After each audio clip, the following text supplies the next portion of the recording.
kapan lombanya Bu? Perasaan kami tidak dikasih tahu nih ada lomba masalah stunting ini gitu loh, maksudnya penanganan stunting. Terus dia bilang, Pak, memang sengaja kami tidak memberitahu karena kami harus mencari laporan dari pihak Korem. Jadi kalau memang kita mendapatkan prestasi lagi ya mungkin itu bukan kerja saya, tapi kerja kalian, saya bilang. Kembali lagi dengan saya, Setu Kuatkania di Kartika Podcast. Narasumber istimewa kita kali ini sudah datang dari jauh-jauh dari pulau terluar Indonesia. Langsung saja kita sambut, yaitu Komandan Kodim 1507 Saumlaki Letkol Infantri Hendra Suryaningrat, dan juga ada Babinsa Saumlaki Sertu Anisius Letlai. Selamat datang Bapak izin di Kartika Podcast TNI Angkatan Darat. Nah, gimana nih perjalanan dari Saumlaki ke Jakarta nih Pak? Perjalanannya saya sangat takut karena begitu saya mendengar saya nama masuk Babinsa terbaik, saya terkejut dan saya takut. Akhirnya saya langsung menghadap ke daftar kalau bisa saya diganti. Takutnya takut gimana tuh Pak Babinsa? Tidak tahu Jakarta, terus saya takutnya naik lift. Oke. Akhirnya saya menghadap di daftar. Kebetulan itu junior saya juga, saya bilang ya adik kalau bisa diganti saja. Oke, berarti ini first time ya Pak Komandan, Bapak Babinsa ini datang ke Jakarta. Nah, gimana nih Pak dengan suasana Jakarta, khususnya Mabesat nih, kan pertama kali datang ke sini. Pertama kali sampai di kegiatan di hotel, saya bingung-bingung sama naik lift ini. Begitu naik lift, hari pertama ikut kegiatan masih bingung-bingung lagi. Kemudian kasih tahu lagi mau ikut podcast. Saya pikir podcast ini, baru mau besar lagi, ini pangkat besar semua di sana. Saya tambah takut lagi. 2 malam tidak tidur. Iya, pangkat kita sama Pak, sama-sama Sertu. Tapi ini tempatnya pangkat besar di sini Mbak. Baik, nah Anda berarti pengen pindah nggak ke sini Pak Babinsa? Tidak. Baik nih Pak Babinsa. Nah, gimana nih perasaannya Pak Babinsa setelah mendapat penghargaan yang baru saja kemarin diterima? Ya, saya terus terang saya sangat bersyukur dan bangga karena mendapat penghargaan ini. Karena dari 1.180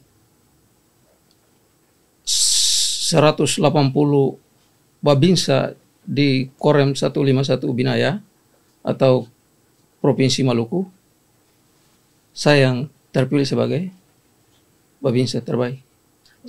Luar biasa, saya sangat mengakui itu bahwa itu memang berkat Tuhan yang diberi kepada saya. Nah kalau sebagai komandan nih, bagaimana perasaannya sebagai atasannya melihat prestasi Pak Onisius ini? Baik, kalau saya sendiri pasti saya bangga Mbak. Yang pertama itu, karena perjalanan saya meniti karir di Kodim Saumlaki itu awal bulan Juni lalu, kebetulan saya juga dengan rekan-rekan Babinsa, dengan personil Kodim ini mendapatkan kepercayaan untuk melaksanakan TMMD yang ke-117 Mbak. Di situ saya bilang, mari kita sama-sama bekerja, kita buktikan bahwa Kodim ini walaupun jauh berbatasan dengan negara negara Australia, Darwin gitu, kita masih bisa membuktikan prestasi. Alhamdulillah TMMD ke-117 kita dapatkan juara 1 juga Mbak. Nah berikutnya lagi tentang Babinsa terbaik ini, itu sebenarnya saya nggak tahu. Jadi pada saat saya habis selesai apel Dansat di Bali kemarin itu Mbak, kami kembali ke Ambon. Kebetulan di Ambon ada kegiatan serah terima, baik itu Bapak Kasdam dan rem kami. Setelah itu Kasrem. Setelah itu kami habis kegiatan itu kembali ke Saumlaki, Mbak. Sampai di Saumlaki itu baru sekitar 5 hari kan di sana. Saya di sana 5 hari, pada saat kebetulan saya lagi rapat di Polres. Ada hal-hal yang harus kita bahas, koordinasi untuk masalah ada kegiatan panen telur ikan lah, masyarakat nelayan di sana untuk meminta petunjuk pada kami. Tiba-tiba ditelepon sama Kasiter. Dia bilang, "Ra, kamu di mana?" "Siap." Kasih, saya bilang, "Saya ada di Saumlaki. Sementara lagi rapat di Polres. Mau petunjuk?" Terus disampaikan lah, dia bilang, "Persiapan lagi, Ra. Berangkat ke Jakarta." Saya bilang, "Mohon izin kasih, berangkat apa lagi?" Saya bilang gitu. Kan kemarin sudah, saya bilang gitu. Karena masalahnya bolak-balik nih jauh, saya bilang begitu, gitu kan. Terus dia bilang, tidak usah pikir. Pokoknya kamu berangkat. Nanti disiapkan dari BKKBN. BKKBN, apa urusannya BKKBN sama ini kan gitu maksudnya. Ternyata memang dari dulu memang sudah ada kesepakatan MOU ya antara BKKBN dan TNI AD masalah stunting. Saya memang sudah tahu, cuman masalah juara saya nggak tahu. Nanti bilang, kamu udah juara lagi tuh, katanya bilang gitu. Juara apa lagi bang? Kapan lombanya? Saya bilang begitu. Nah, dibilang, udah kamu udah juara tuh, dibilang begitu. Udah kamu berangkat ke Ambon, nanti ketemulah sama tim dari BKKBN. Oh siap. Nah, berangkatlah saya dengan Oni ini, Pak Oni. Sampai di sana saya tanya sama ibu BKKBN ini. Saya bilang, Bu, kapan lombanya Bu? Perasaan kami tidak dikasih tahu nih ada lomba masalah stunting ini gitu loh, maksudnya penanganan stunting. Terus dia bilang, Pak, memang sengaja kami tidak memberitahu karena kami harus mencari laporan dari pihak Korem.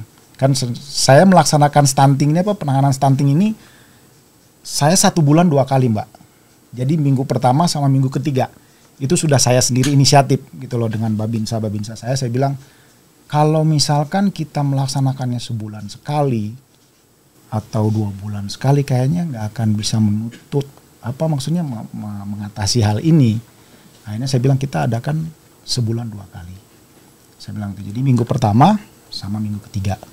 Saya bilang itu. Terus kami lakukan sampai detik ini kami tetap masih melakukan dari staf kami. Gitu. Nah dari situ kan kami selalu melaporkan ke pihak Korem. Nah Korem ini yang memberikan data kepada pihak BKKBN mungkin gitu kan Mbak. Nah ya dari situlah. Tanpa sepengetahuan komandan ya? Tanpa sepengetahuan saya Mbak. Itu betul-betul tanpa sepengetahuan saya. Akhirnya saya bilang sama Pak Oni, ya kita bersyukur. Mungkin dengan ini kodim kita sudah 2 kali nih, saya bilang begitu dalam belum 1 tahun saya gitu, saya bilang itu untuk memimpin sini. Alhamdulillah bukan saya yang hebat, tapi kalian lah sebagai anak buah saya yang hebat, saya bilang gitu. Bukan, saya kadang melihat mereka itu sedih gitu loh. Anggota saya sendiri yang kalau saya lihat yang lain itu mungkin anggota yang lain merasa, saya kalau lihat anggota saya sendiri kadang keluarganya sering mengeluh atau apa. Saya bilang udah sabar aja, saya bilang gitu. Karena hidup ini sudah diatur. Saya bilang begitu kan, rezeki sudah diatur. Jadi kalau memang kita mendapatkan prestasi lagi ya mungkin itu bukan kerja saya, tapi kerja kalian, saya bilang. Itu dari saya sih Mbak. Sebenarnya. Baik Komandan, dari pulang dari Bali terus dapat perintah ke Jakarta. Nah, tahu-taunya dapat surprise dan gak jadi capek dong, Pak. Capeknya sudah terbayar oleh betul. Prestasi dari Bapak Babinsa ini dan juga para tim. Nah, kemudian Bapak untuk program Nyata sendiri itu dari pertama diselenggarakan sampai dengan dapat penghargaan itu berapa lama waktunya, Pak? Saya kan di sana dari bulan Juni 2023, Mbak. Nah, jadi saya melaksanakan itu terus-terusan sih Mbak. Jadi nggak putus, walaupun TMMD ada, tetap saya laksanakan juga. Karena memang setelah saya sampai sana kan saya kumpulkan staf semua. Apa aja sih program yang harus kita laksanakan, yang selama ini sementara lagi jalan. Izin kemudian ini. Makanya saya ambil kebijakan lagi, gitu loh Mbak. Saya bilang, udahlah kita laksanakan sebulan 2 kali. Saya bilang begitu. Nah, memang sih alur ceritanya pada saat saya sedang melaksanakan itu, sudah 3 bulan mungkin, tiba-tiba saya kebetulan ada kawan lah dari Pertamina, kepala Pertamina nih kebetulan. Telepon saya, Pak Dandim di mana? Dia bilang itu, saya di rumah, saya bilang itu. Ada apa Bang? Saya bilang itu. Kita ngopi ya? Ah boleh. Di mana gitu? Di ini aja di Gupasa. Kan di sana ada kafe memang sederhana Mbak di sana kan. Kami ngopi, ngobrol ngalor ngidul dulu, tiba-tiba dia nanya. Pak Dandim itu kalau nggak salah Kodim ada program penanganan stunting ya, dibilang itu. Ada, saya bilang Pak. Kapan dilaksanakan? Kami biasanya sebulan 2 kali. Saya bilang itu minggu pertama sama minggu ketiga. Dia menawarkan diri, dia bilang, Pak Dandim boleh nggak saya ikut? Gitu membantu gitu kan maksudnya kepada masyarakat ini, dibilang karena selama ini kan saya ngelihat masyarakat nih kok kayaknya susah, dibilang gitu. Saya bilang boleh. Alhamdulillah buat saya bilang begitu, sebuah rezeki buat saya kan istilahnya membantu. Jadi setiap minggu pertama dan minggu ketiga tuh beliau tuh pasti telepon saya. Dia bilang, Pak Dandim, tanggal berapa nih? Saya bilang nanti saya rencanakan dulu Bang. Saya bilang karena masalahnya ini kan bersama Posyandu kan, ini Posyandu sekalian gitu loh, saya bilang begitu. Ya sudah Pak Dandim, nanti tanggal berapa kabarin saya. Nanti tolong sampaikan, nanti saya drop untuk sembako, untuk apa gitu, membantu gitu. Oh boleh bang, saya bilang. Jadi saya tambah senang kan gitu loh maksudnya. Nah, dari pihak Kodim ada, dari pihak Pertamina pun membantu.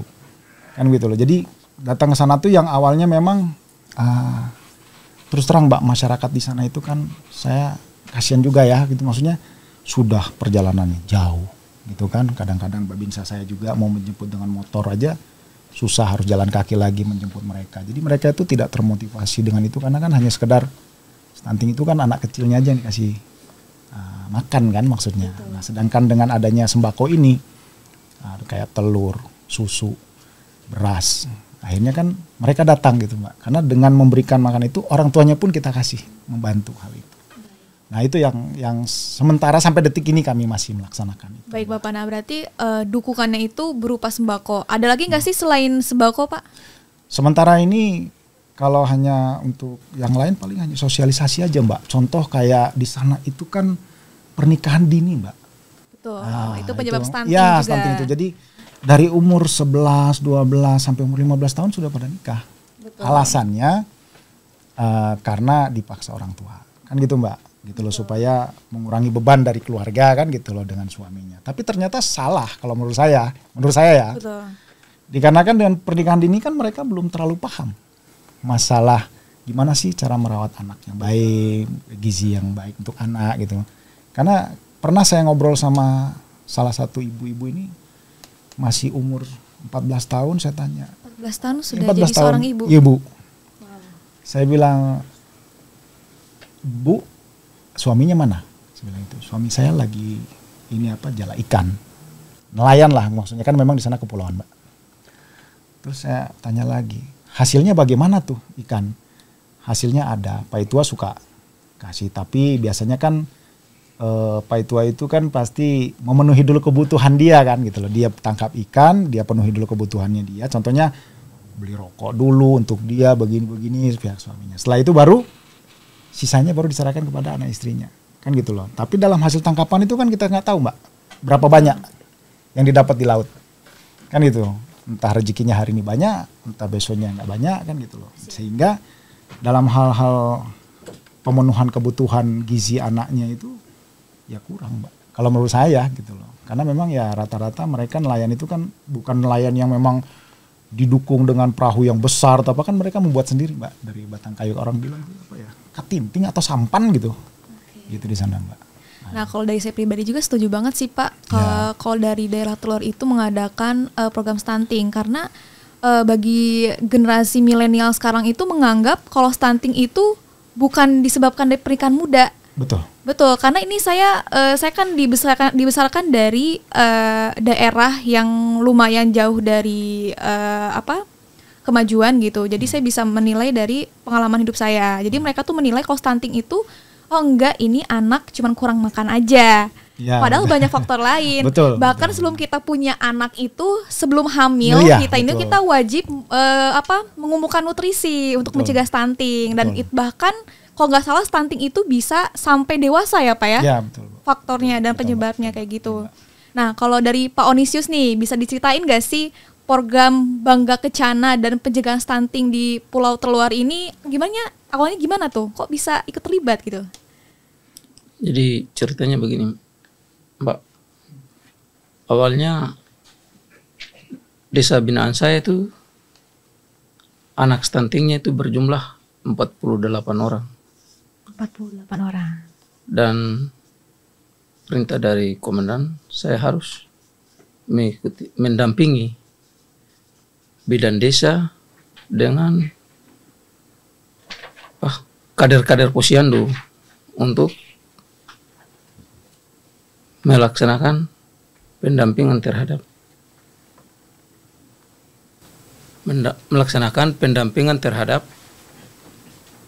kegiatan yang diperintahkan oleh komandan, bahwa anak stunting Kodim 1507 sangat tinggi. Jadi kalau bisa babinsa itu setiap ini harus mengikuti, karena Kodim kami melaksanakan 2 kali dalam sebulan.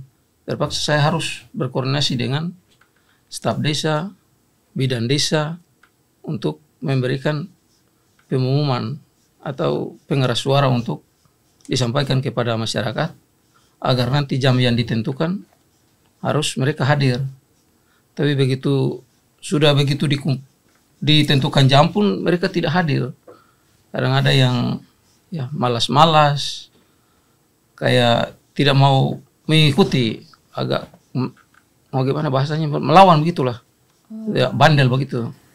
Jadi mungkin karena jaraknya jauh kali Pak ya, atau ada gimana yang, tuh? Ada yang jauh, ada yang dekat. Tapi yang jauh dekat rata-rata mirip saja, Mbak.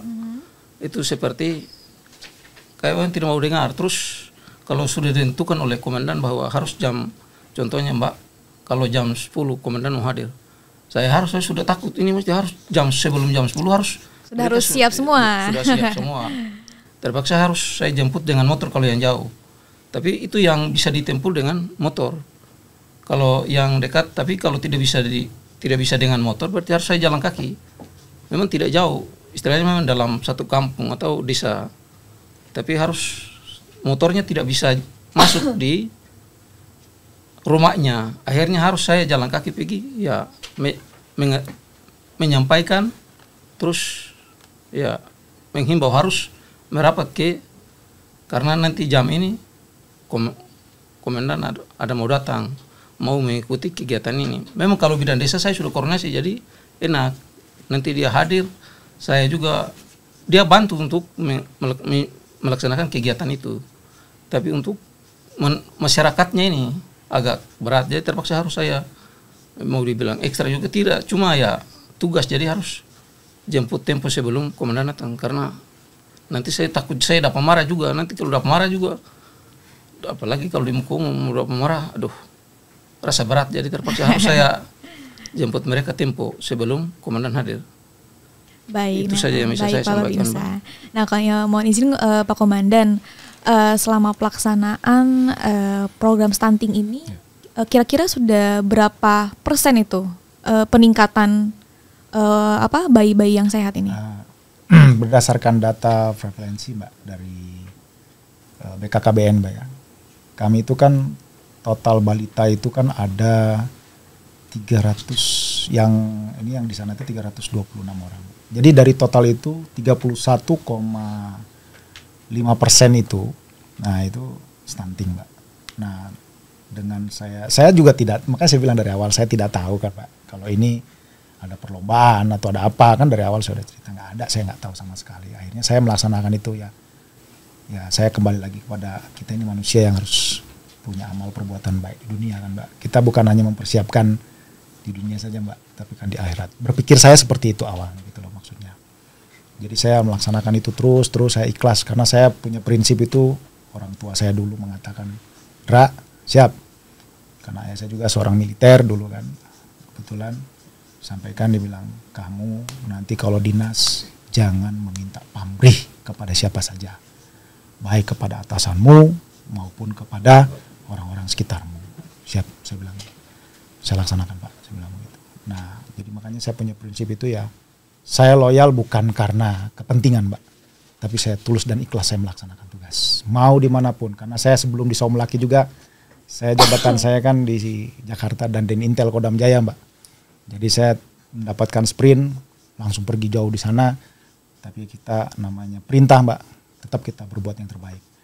Dari kembali lagi ke stunting itu, dari hasil data BKKBN itu ternyata 31,5, saya juga nggak paham, tiba-tiba kok sudah data di situ udah turun jadi 25,1%. Berarti kan penurunannya tuh di wilayah Tanimbar sendiri ya, Tanimbar Somlaki itu kan Tanimbar, Kepulauan Tanimbar. Itu penurunannya 6, sekian persen. Kaget juga saya Mbak, karena saya rasa ya saya laksanakan aja tugas itu kan Mbak. Saya bantu gitu kan, dalam 1 bulan 2 kali Mbak. Bantu. Nah akhirnya ya itulah dari data dari hasil BKKBN. Begitu, baik, Mbak. Nah ini ya Bapak ya, ini data hasil dari BKKBN ini. Ya itu Mbak, yang dari apa? Dari Somlaki. Yang mana nih? Yang Kepulauan Tanimbar itu Mbak. Ini Mbak. Oh iya. Ya itu Kepulauan Tanimbar itu Mbak. Betul. Saya nggak tahu tuh penilaian itu. Sebenarnya kalau lihat dari prevalensinya memang drastis banget ya, peningkatan penurunan stuntingnya gitu kan. Sedangkan dari setingkat WHO aja tuh menekankan bahwasannya Indonesia ini benar-benar dipantau banget angka stunting di Indonesia ini. Jadi emang sebegitu pentingnya gitu pencegahan stunting ini. Nah, mungkin dengan sembako yang Bapak Komandan bagikan itu tepat sasaran, Komandan. Nah, kalau dari jumlah keseluruhan angka stunting di daerah tersebut ada berapa, Pak? Ya itu saya bilang kan tadi jumlah balita di sana itu kan jumlah total penduduk kan 88.000 sekian, Mbak. Nah, balita aja itu kan totalnya 326 orang. Gitu, Mbak. Nah, itu 31%-nya aja, Mbak, 31% dari situ. Karena kebetulan di sana itu kan Pemda itu kan membagi-bagi masalah anak asuh, Mbak. Nah, kebetulan ada juga anak asuhnya Bapak Kasat kemarin, Pak Dudung. Kalau nggak salah ada 5 orang, itu juga kami yang bantu. Dan kebetulan alhamdulillah sudah lulus juga. Kalau menurut kami udah lulus gitu, Mbak, dari hasil pemeriksaan. Nah, kita kebagian itu sekitar 48 orang. Tapi tidak hanya itu aja, Mbak. Jadi seluruh Babinsa juga saya perintahkan kalau ada posyandu tetap dibantu gitu loh untuk masalah stunting ini gitu loh. Jadi ya totalnya ya penurunannya ya 6, sekian persen itu, Mbak. Baik, Itu Bapak. dari hasil BKKBN, Mbak ya, bukan kami yang ini, saya nggak berani, Iya, Mbak, ini karena saya nggak tahu, data Mbak. nyata ini. Ya, nyata itu, berdasarkan Mbak, nyata. BKKBN. Ya. Nah, berarti BKKBN ini berkolaborasi dengan TNI Angkatan Darat Ya, saja, betul, Komandan. betul, Oke, betul. luar biasa sekali nih. Dari effort Bapak Babinsanya, effort dari Bapak komandannya, bahkan masyarakatnya tuh luar biasa banget gitu kan. Nah, mungkin bisa dijelaskan nih, Komandan, ada strategi khusus nggak sih dalam menjalankan BKKBN ini sehingga dapat penghargaan nih? Penghargaan apa sih, Pak tadi tuh? Penghargaan Bangga Kencana. Oh, Bangga Kencana. Kencana. Ya, luar biasa. Gimana tuh, Pak? Strategi, kalau saya sih bilang strategi, nggak ada strategi tertentu ya, Mbak ya. Nggak ada, ya. Karena ya apa yang sudah diprogramkan oleh pemerintah maupun terutama oleh TNI Angkatan Darat ya dilaksanakan gitu. Istilahnya. Dan juga ya pelaksanaan itu kan kalau dibilang strategi bukan strategi, Mbak, itu udah normatif kan gitu, Mbak. Cuman mungkin ada yang mohon maaf yang saya bijaksanai. Contoh yang mungkin harusnya mungkin sebulan sekali. Ya itu yang saya agak lebih sering. Sehingga ya namanya kita makan itu kan nggak mungkin sebulan sekali dikasih akan meningkat kan, Mbak. Maksudnya mungkin saya strateginya jadi saya bilang sama para Babinsa udahlah sebulan 2 kali. Saya bilang begitu karena ya kembali lagi yang tadi saya bilang, Mbak. Kalau saya berpikirnya kepada bukan hanya di dunia aja kan, maksudnya saya sambil dengan kawan saya ini Pak Ali juga bilang udahlah kemudian kita sama-sama amal, dibilang begitu kepada ini kan bukan orang mampu kan, dibilang begitu. Jadi kembali lagi ke situ, Pak. Kembali lagi kepada amal yang saya lakukan, bukan saya juga tanpa ada anggota nggak mungkin saya bisa bergerak sendiri. Masa saya harus ke desa harus ngasih makan mereka, saya dorong begini kan bilang. Makanya saya bilang dari awal bukan saya yang hebat, tetapi anggota-anggota saya yang ada di Kodim sana yang hebat. Luar biasa. Kita kasih plus dulu dong, teman-teman. Nah, program 2 bulan sekali aja naiknya udah signifikan banget, Pak ya. Ya sebulan 2 kali. Apalagi kalau seminggu sekali, seminggu 2 kali. Betul, mudah-mudahan BKKBN Mudah-mudahan. dan juga instansi setempat bisa lebih sering lagi gitu merencanakan program stunting ini. Ya. Nah, mungkin dalam keberhasilan program ini juga tidak terlepas dari kerjasama dari pihak lain, Bapak. Betul. Nah, mungkin bisa diceritain, Komandan?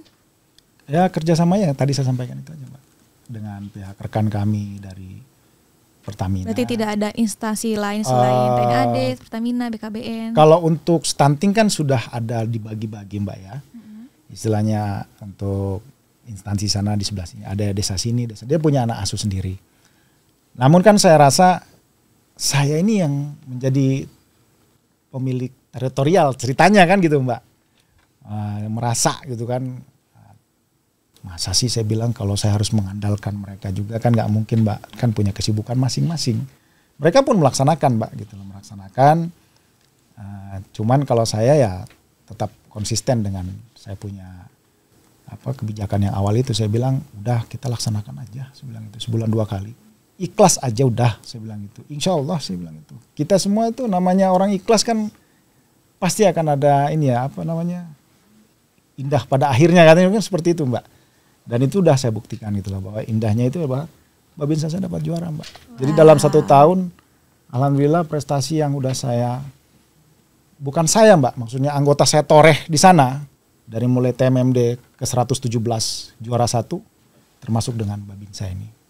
Mungkin ada beberapa yang mungkin tidak saya ekspos juga di sini karena termasuk itu kan satgas. Betul. Yang tidak bisa saya ceritakan. Gitu. Baik Komandan. Nah Pak Onisius, boleh dong diceritain ada pengalaman menarik gak sih selama proses menyelenggarakan pencegahan stunting ini? Ya Mbak, begini, strategi ya tidak ada. Cuma saya melaksanakan ini dengan ya mau dibilang perintah ya perintah, terus ikhlas saya, terus cuma kurangnya kesadaran dari masyarakat ini. Jadi yang tadi saya sampaikan tadi itu, mereka memang agak begitu kurang kesadaran, tapi saya harus mengadakan seperti sosialisasi begitu, terus bersama mendampingi pemerintah yang sedang untuk melaksanakan pemeriksaan seperti pemeriksaan MKCK, terus ini mendampingi pemerintah desa dan bidannya Mbak, terus memeriksa sumber air yang dikonsumsi itu biar mereka tuh ya benar-benar yang konsumsi itu bagus atau tidak, karena memang kalau strategi tidak ada. Cuma ya karena angka stunting itu tinggi, jadi saya cuma bekerja sama mereka itu, staf desa, bidan desa dengan kader-kader posyandu untuk memeriksa ya MKCK, pola makan yang di kategori stunting yang tadi 48 orang itu saja yang sering dilaksanakan di desa, dan saya selalu mendampingi itu. Kalau mau bilang strategi, tidak ada strategi yang saya laksanakan, cuma melaksanakan perintah saja, Mbak. Luar biasa sekali. Nah, kalau nggak salah Pak Onisius ini Bapak Asus Stunting ya julukannya? Iya, benar. Wah. Julukannya itu setelah mendapat penghargaan atau sebelum? Sebelum itu sudah ada, kan Babinsa ini wajib punya anak asuh stunting paling minimal ya 1 di tiap desa itu, dan memang harus semua Babinsa itu wajib punya anak stunting di desa, dan seperti yang harus diberi makan. Akhirnya kan ada kegiatan Babinsa Masuk Dapur, dan Babinsa Masuk Dapur itu kita masak selalu diberi makan sama anak ya? Kepada anak-anak itu.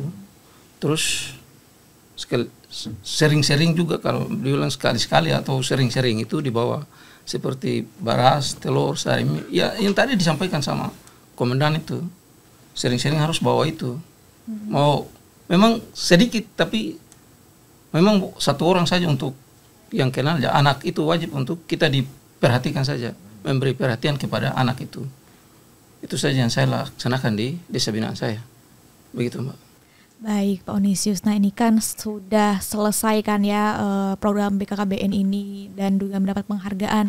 Nah mungkin setelah selesai program ini, apa sih rencana Pak Onisius ke depan? Kalau rencananya tetap laksanakan seperti tetap mempertahankan program stunting ini. Mempertahankan juara kan tidak mungkin, tapi kalau kegiatannya tetap dilaksanakan berjalan seperti biasa saja. Kalau bilang dipertahankan tidak mungkin juga. Kan pasti harus punya kelebihan khusus baru bisa mempertahankan penghargaan ini, karena juara lah. Kalau bilang penghargaan juga ini kelebihan juga tidak bisa, karena itu rezeki. Jadi cuma kalau kegiatannya ya tetap dilaksanakan seperti yang sebelum itu. Betul. Nah ya berarti berawal dari program terus lama-lama jadi dipedomani ya Pak Babinsa. Nah kalau dari Pak Komandan sendiri ini apa sih rencana ke depan? Kalau saya sih ya tetap saya laksanakan Mbak, sesuai dengan apa yang sudah saya programkan kan kepada anggota saya di lapangan. Tetap akan saya laksanakan.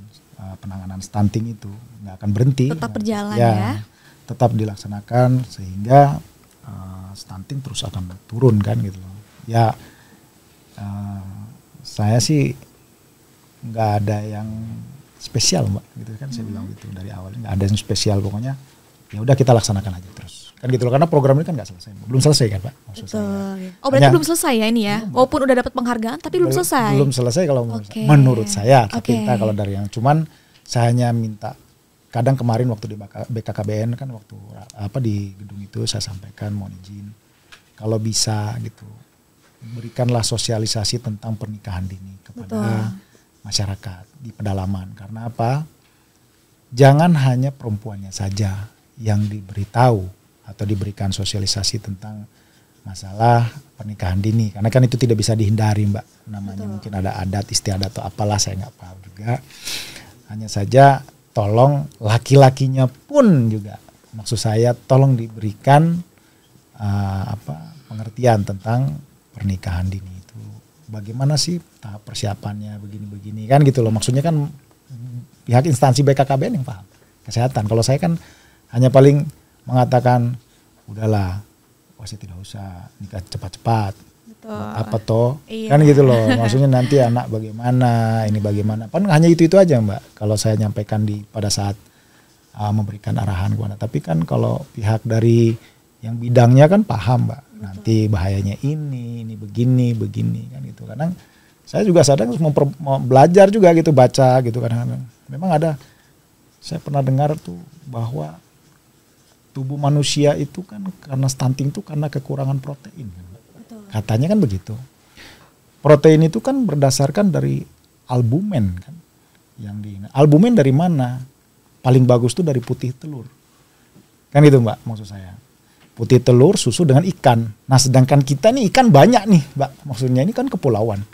Tinggal mancing atau gimana gitu kan. Diasukan kepada ini. Ya cuman kembali lagi dengan kehidupan kebiasaannya warga di sana seperti itu. Yang saya tadi sampaikan itu bahwa suaminya nyari tapi dia kebutuhan dia dulu gitu, baru sisanya baru kembali ini. Nah itulah yang harus disosialisasikan kepada masyarakat. Begitu. Baik Bapak Pana, semoga BKKBN bisa membuat program seperti ini bukan di tempat Saum Laki aja. Betul Mbak. Semoga BKKBN ini bisa bikin program di pulau terluar lainnya gitu di Indonesia.